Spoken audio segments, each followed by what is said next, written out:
नमस्कार, मैं डॉक्टर अंकित पारक हूं। मैं बच्चों का चेस्ट, एलर्जी और स्लीप प्रॉब्लम्स का स्पेशलिस्ट हूं children's chest clinic, new Delhi में।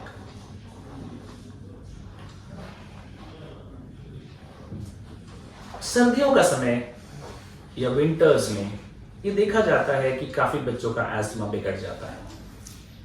उनके सिम्टम्स बढ़ जाते हैं, उनको बार बार एस्थमा के अटैक्स हो सकते हैं, उनकी तबीयत ठीक नहीं रहती।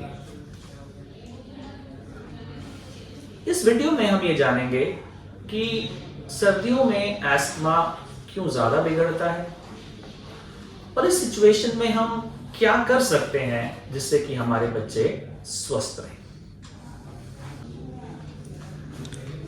सर्दियों के समय बच्चों का एस्थमा क्यों बिगड़ जाता है? सर्दियों के समय जो हवा होती है वो ठंडी होती है और उसमें मॉइस्चर का कंटेंट जो होता है वो कम होता है।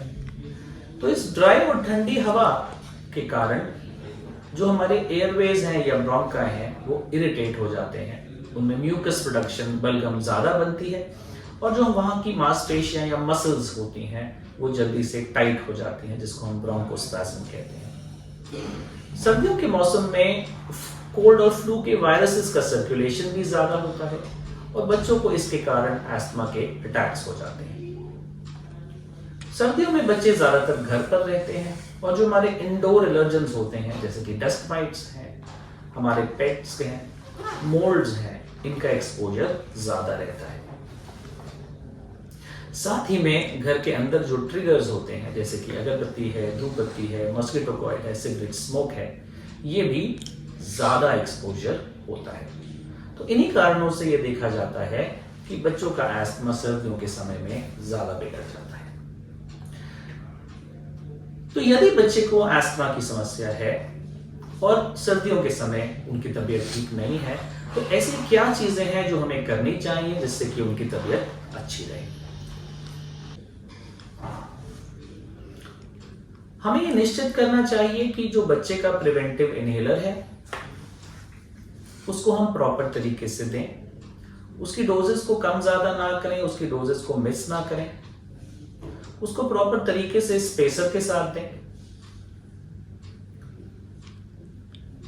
हमें यह भी निश्चित करना चाहिए कि हमारे पास बच्चे का जो रिलीवर इनहेलर है वो रहे और यदि बच्चे को बीच में कोई सिम्टम्स होते हैं, लक्षण होते हैं तो रिलीवर इनहेलर का उपयोग करें।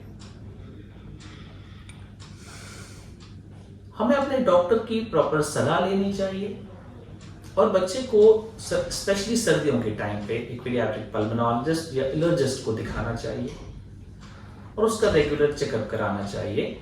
इसको हम एस्थमा रिव्यूज कहते हैं।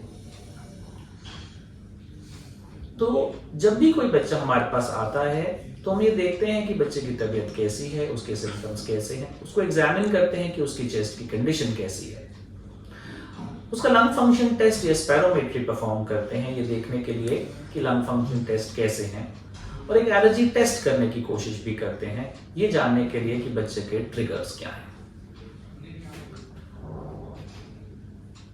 इसके बेसिस पर बच्चे का प्रिवेंटिव इनहेलर की डोजेस को डिसाइड किया जाता है, उसकी टेक्निक को चेक किया जाता है जिससे कि बच्चों की तबीयत अच्छी रहे। साथ ही में सर्दियों के मौसम में क्योंकि कोल्ड और फ्लू वायरसेस ज्यादा रहते हैं तो हमें अपने बच्चे को एनुअल फ्लू शॉट्स भी दिलवाने चाहिए।